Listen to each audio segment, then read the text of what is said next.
Good morning, students. Today we are going to start in chapter Resource and Development as a topic Land Degradation and Conservation Measures, यानी भूमि का निम्नीकरण और संरक्षण उपाय। इसमें हम देखेंगे कि क्या है कि we have shared our land with the past generation and will have to do so with the future generation too. 95% of our basic needs for food, shelter and clothing are obtained from land. तो हम देखते हैं कि जो ये भूमि है या जो ज़मीन है, जो लैंड है, इसका उपयोग हमारे पूर्वज करते आए हैं और इसी भूमि का या लैंड का उपयोग हमारे फ्यूचर जनरेशन भी करेगी। ओके, हमारे कमिंग जनरेशन जो है, हमारी आने वाली संतति जो है, हमारी आने वाली जनरेशन जो है, वो भी इसी भूमि का उपयोग करेगी। भूमि कहीं से बढ़नी नहीं है। हमारी जो आवश्यकताएं होती हैं उसकी 95% जो आवश्यकताएं होती हैं, जैसे कि फूड की, शेल्टर की या क्लॉथिंग की, वह इस भूमि से ही, इस लैंड से ही प्राप्त होती हैं। Human activities have not only brought about degradation of land but have also aggravated the pace of natural forces to cause damage to land। इस प्रकार जो मानव के एक क्रियाकलाप है, जो मनुष्य के जो क्रियाकलाप हैं, एक्टिविटीज हैं, इसके द्वारा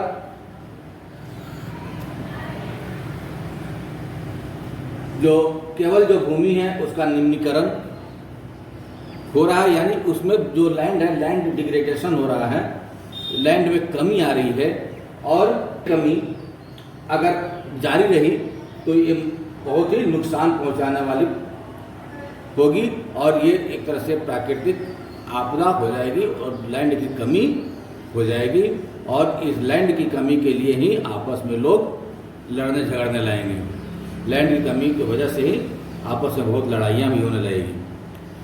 At present, there are about 130 million hectares of degraded area.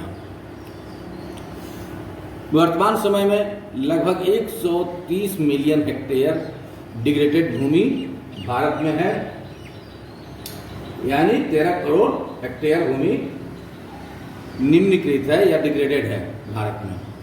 Approximately 28% of it belongs to the category of forest degraded area.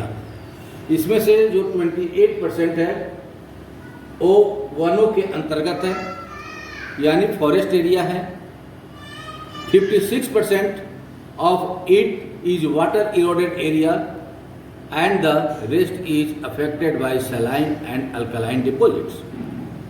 56% जो एरिया है वो वाटर इरोडेड है, यानी जल के द्वारा अपरदित की गई है, पानी के द्वारा, यानी नदियों के द्वारा, झरनों के द्वारा, तालाबों के द्वारा या समुद्र के द्वारा ये अपरदित की गई है, कटाव कर ली गई है, यानी अपने में मिला ली गई है। ठीक है, तो और बाकी जो रेस्ट है उसमें क्या है, वो सलाइन और अल्कनाइल डिपॉजिट्स उसमें है, अम्लीयता और लवणीयता उसमें समा गई है, जिससे कि वो उपजाऊ भूमि उतनी नहीं रह गई है। ठीक है, some human activities such as deforestation, overgrazing, mining and quarrying too have contributed significantly in land degradation। land degradation में जो मनुष्य के द्वारा डिफॉरेस्टेशन किया जा रहा है, जो डिफॉरेस्टेशन का काम किया जा रहा है या वनों की कटाई की जा रही है, ऐसे क्रियाकलाप किया जा रहा है, ओवरग्रेजिंग की जा रही है या माइनिंग का काम किया जा रहा है। ठीक है, ग्रेजिंग में जैसे पशुचारण का, माइनिंग खनन का काम किया जा रहा है और ये सब जो है इसके वजह से लैंड डिग्रेडेशन लगातार हो रहा है।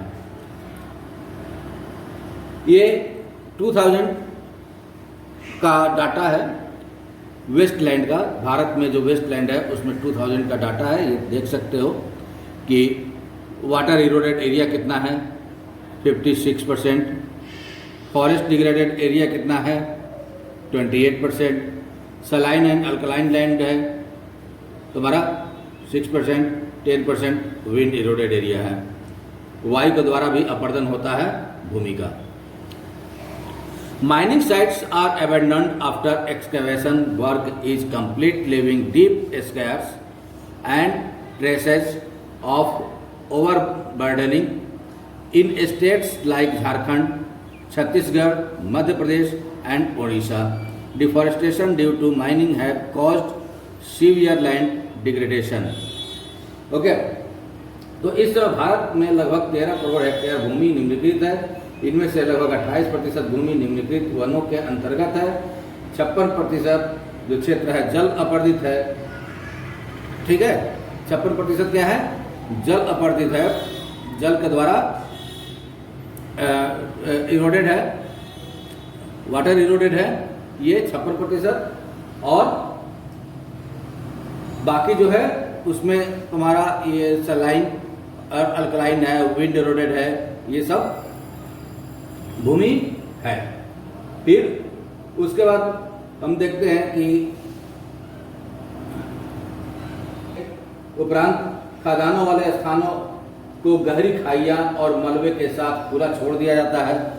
ठीक है, जो गहरी खाइयां बन जाती है खदान में, जो माइनिंग के द्वारा जो खनिज निकाला जाता है, उससे क्या होता है, बहुत गहरी खाइयां बन जाती हैं और उसको क्या होता है कि उसको खुला ही छोड़ दिया जाता है। खनन के कारण झारखंड, छत्तीसगढ़, मध्य प्रदेश राज्य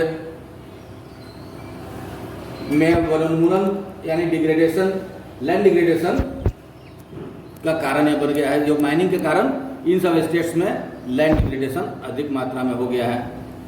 इन states like Gujarat, Rajasthan, Madhya Pradesh and Maharashtra, overgrazing is one of the main reason for land degradation. वही हम देखते हैं कि यहाँ पे इन स्टेट्स में तो माइनिंग की वजह से लैंड डिग्रेडेशन हुआ है, लेकिन जो गुजरात है, राजस्थान है, मध्य प्रदेश है, महाराष्ट्र है, वहाँ पे लैंड ग्रेजिंग या ओवर ग्रेजिंग की वजह से भी लैंड डिग्रेडेशन हुआ है। ओवर ग्रेजिंग भी एक लैंड डिग्रेडेशन का कारण है।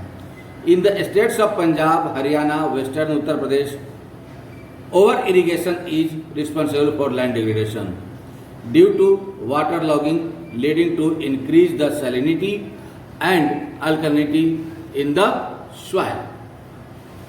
वहीं अगर दूसरी तरफ हम देखते हैं तो पंजाब, हरियाणा और जो पश्चिमी उत्तर प्रदेश है, वहाँ पे इरिगेशन की सुविधा बहुत अच्छी है और इरिगेशन के द्वारा क्या किया जाता है, वहाँ भी लैंड डिग्रेडेशन होता है। क्या होता है वहाँ पे कि जो फील्ड होता है, जो खेत होता है या जो भूमि होती है, वहाँ पे जो वाटर लॉगिंग हो जाता है, वह भी पानी बहुत सारे जमा हो जाता है, जिसकी वजह से जो ज़मीन है, जो भूमि है, वहाँ पे सैलिनिटी और अल्कलिनिटी की मात्रा बढ़ जाती है। उस मिट्टी में सैलिनिटी और अल्कलाइनिटी की मात्रा क्या होता है, बढ़ जाता है। The mineral processing like grinding of limestone for cement industry and calcite and soapstone for ceramic industry generate huge quantity of dust in the atmosphere. ठीक है, जो मिनरल्स प्रोसेसिंग है, जो खनिजों की प्रोसेसिंग होती है, उसमें जैसे लाइम स्टोन का ग्राइंडिंग किया जाता है, क्या सीमेंट इंडस्ट्री में सीमेंट बनाने के लिए लाइम स्टोन की ग्राइंडिंग की जाती है। कैल्साइट और सोप स्टोन को सिरामिक इंडस्ट्री में यूज़ किया जाता है। सिरेमिक जो टाइल्स वगैरह जैसे बनाते हैं, वहाँ पे उस इंडस्ट्री में यूज़ किया जाता है, जिसकी वजह से क्या होता है, एक ह्यूज क्वांटिटी में डस्ट पैदा होता है। ठीक है, छोटे छोटे कण पैदा होते हैं, डस्ट पैदा होता है और उस डस्ट की वजह से, ये डस्ट क्या होता है, ये आ करके भूमि के ऊपर या जमीन की परत के ऊपर एक अपनी परत बना लेता है। ये अपनी एक परत बना लेता है। तो वायुमंडल में क्या होता है, वायुमंडल में बिखर जाता है। बिखरने के बाद क्या होता है, धीरे धीरे धीरे धीरे नीचे जमीन पे बैठना शुरू हो जाता है, बैठ जाता है। ठीक है,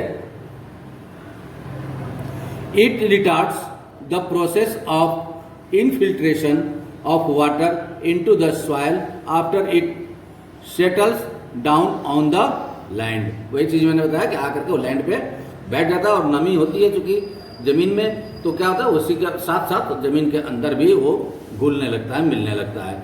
in recent years industrial effluents as waste have become a major source of land and water pollution in many parts of the country. और जो इंडस्ट्रियल एफ्लुएंट्स है, जो उत्सर्जित पदार्थ या उद्योगों से जो उत्सर्जित पदार्थ निकलते हैं, ये बहुत ही बड़ा स्रोत है किसके, लैंड और वाटर पोल्यूशन के। इसके कारण से जो देश के भिन्न भिन्न भागों में जो लैंड और वाटर पोल्यूशन हो रहा है, ये बहुत ही एक महत्वपूर्ण कारण है इंडस्ट्रियल एफ्लुएंट्स। ठीक है, there are many ways to solve the problems of land degradation. ठीक है, लैंड डिग्रेडेशन को रोकने के लिए कई सारे उपाय भी हैं, या उस समस्याओं से निजात पाने के लिए कई सारे उपाय भी हैं, कई सारे रास्ते हैं, लेकिन उसे करना पड़ेगा। Afforestation and proper management of grazing can help to some extent. कुछ हद तक जो एफॉरेस्टेशन है और प्रॉपर मैनेजमेंट ऑफ ग्रेजिंग, जो पशुचारण है उसका प्रॉपर मैनेजमेंट किया जाए, ये कुछ हद तक सहायता कर सकते हैं किसमें, लैंड डिग्रेडेशन को रोकने में। ठीक है, planting of shelter belts of plants, control on overgrazing, stabilization of sand dunes by growing thorny bushes are some of the methods to check land degradation. तो भूमि नियंत्रण से सुलझाने के लिए कई सारे और भी है तरीके। पेड़ों की जो रक्षक मेखला जो है कहते हैं, शेल्टर बेल्ट बनाया जाए, पेड़ों की प्लांट से प्लांटिंग की जाए। ठीक है, उसकी एक घेरा बनाया जाए पेड़ों के द्वारा। पशुचारण है, जो ग्रेजिंग है, ग्रेजिंग पे नियंत्रण रखा जाए। रेतीले टीलों का कांटेदार झाड़ियाँ लगा करके उसको गिरने से या उसको कटाव से रोका जाए। ठीक है, थॉर्नी बुशेस लगाया जाए, कांटेदार झाड़ियाँ लगाई जाए। ये सब तरीके लैंड डिग्रेडेशन को रोकने के लिए हैं। ठीक है, proper management of waste lands, control of mining activities, proper discharge and disposal of industrial effluents and waste after treatment can reduce land and water degradation in industrial and suburban areas. तो यहाँ पे proper management भी waste land का, जो भी बेकार भूमि है या पड़ती भूमि है, उसका प्रॉपर मैनेजमेंट किया जाए। उसमें उसको खाद बीज जो भी है उसको अच्छी तरह से उसके रख रखाव की जाए। जो माइनिंग एक्टिविटीज़ है, खदानों में जो खनिज वगैरह निकाला जाता है उस पर कंट्रोल किया जाए। Proper discharge and disposal of industrial effluents, जो इंडस्ट्रियल एफ्लुएंट्स है, जो उद्योगों से जो बेकार चीज़ें निकलती हैं, मलबे निकलते हैं, उस पर क्या किया जाए, उसको ध्यान रखा जाए और उसको अच्छे तरह से उसको डिस्पोजल या डिस्चार्ज कहीं दूर जा कर के किया जाए। और and wastage after treatment can reduce land, और जो वेस्ट है उसको ट्रीटमेंट के द्वारा जो लैंड पे रखा जाए ताकि उस लैंड को हानि न पहुंचाए। And water degradation in industrial and suburban areas, इसके द्वारा वाटर डिग्रेडेशन भी नहीं होगा। और अगर प्रॉपर ट्रीटमेंट के साथ हम उसको निपटान करते हैं, जो कूड़ा करकट होता है इंडस्ट्रियों से निकलता है, उसका निपटान हम अगर अच्छे तरीके से करते हैं तो हमारा लैंड डिग्रेडेशन और वाटर डिग्रेडेशन पे रोक लग सकती है। नेक्स्ट आता है सॉइल। लैंड होता है, लैंड में क्या है, सॉइल, ऊपरी परत क्या है, सॉइल है, मिट्टी है। ठीक है, तो एक संसाधन के रूप में सबसे बड़ा होता है सॉइल, यानी सॉइल एज अ रिसोर्स, यानी मृदा संसाधन। Soil is the most important renewable natural resource. Soil जो है ये एक महत्वपूर्ण रिन्यूएबल नेचुरल रिसोर्स है। It is the medium of plant growth and support different types of living organisms on earth. तो ये जो सॉइल है ये किसी भी प्लांट्स को ग्रोथ करने के लिए और उसको सपोर्ट करने के लिए या विभिन्न प्रकार के जो ऑर्गेनिजम्स हैं, लिविंग ऑर्गेनिजम्स हैं पृथ्वी पर आने वाले, उनके लिए बहुत ही जरूरी है। ये फिगर आप देख सकते हैं सॉइल प्रोफाइल का, इसको आप ध्यान में रखिएगा, ठीक है। The soil is a living system, it takes millions of years to form soil up to a few centimeter in depth.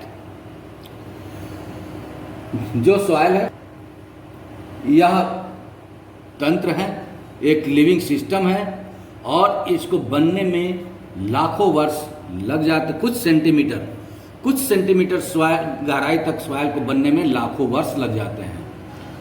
Relief, parent rock और bed rock, climate, vegetation and other forms of life and time are important factors in the formation of soil. तो formation of soil में जो important factors होते हैं उनमें क्या क्या होते हैं? रिलीफ, parent rock और bed rock जो होते हैं ये, ठीक है, या क्लाइमेट, वेजिटेशन, ये सब चीज़ें सॉइल के बनने में काफ़ी महत्वपूर्ण होते हैं। Other forms of life and time are important factor, time भी होता है या अदर फैक्टर्स ऑफ लाइफ, जैसे कि कई सारे जानवर मर गए, पेड़ पौधे सड़ गल गए, वो भी जाकर के मिट्टी का निर्माण कर देते हैं। वो भी गलने के बाद, सड़ने के बाद जब मिट्टी में मिलते हैं तो वो भी एक मिट्टी के परत का निर्माण कर देते हैं, ठीक है। Various forces of nature such as change in temperature, action of running water, wind and glaciers, activities of decomposers etc. contribute to the formation of soil. इसके अलावा भी कई सारे ऐसे फोर्स, नेचुरल फोर्सेज होते हैं, प्राकृतिक शक्तियाँ होती हैं, जैसे कि टेम्परेचर में अंतर, जो चेंजेस होता है temperature, action of running water, जो रनिंग वाटर होती है उसके क्रियाकलाप की वजह से अगर बहुत स्पीड में कोई नदी या झरने वगैरह बह रहे हैं तो क्या होगा, अपने साथ मिट्टी को काट करके दूर तक लेके जाएगा। तो इसलिए एक्शन ऑफ रनिंग वाटर भी एक फैक्टर हो जाता है। विंड एंड ग्लेशियर्स, हवा जो है, हवा के झोंके जब तेज होते हैं तो क्या होता है, मिट्टी को एक जगह से दूसरी जगह उड़ा के ले जाते हैं।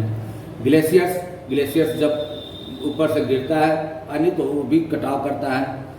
एक्टिविटीज ऑफ डिकम्पोजर्स एटसेट्रा, ये सब चीजें कंट्रीब्यूट करती है किसमें, फॉर्मेशन ऑफ सॉइल में, ठीक है। इन सबों के द्वारा सॉइल का फॉर्मेशन होता है। Chemical and organic changes which take place in the soil are equally important. Chemical और ऑर्गेनिक चेंजेस भी सॉइल के फॉर्मेशन में समान रूप से महत्वपूर्ण है। Soil also consists of organic means humus and inorganic materials. Figure 1.6 जो यहाँ पे है बैक साइड में, ये आप देख सकते हैं 1.6 का, कि ये ऑर्गेनिक और इनऑर्गेनिक कैसे सॉइल का डिस्ट्रीब्यूशन है ना, ये आप देख सकते हैं। On the basis of the factors responsible for soil formation, colour, thickness, texture, age, chemical and physical properties, the soil of India can be classified in different types. ठीक है, तो soil जिन आधारों पर निर्भर करता है, जो कारक है, जो कारक उत्तरदायी हैं soil के फॉर्मेशन में, वो उसके colour, thickness, texture, age, chemical और फिजिकल प्रॉपर्टीज के आधार पर soil को हम भारत के जो भारतीय सॉइल है, भारतीय मृदा है, भारतीय मिट्टी है, उसको कई प्रकार से, भिन्न प्रकार से हम लोग वर्गीकृत कर सकते हैं। तो स्टूडेंट्स, आज टॉपिक हम यहीं पे समाप्त करते हैं। नेक्स्ट वीडियो में हम लोग देखेंगे classification of soil. Okay, thank you, have a nice day.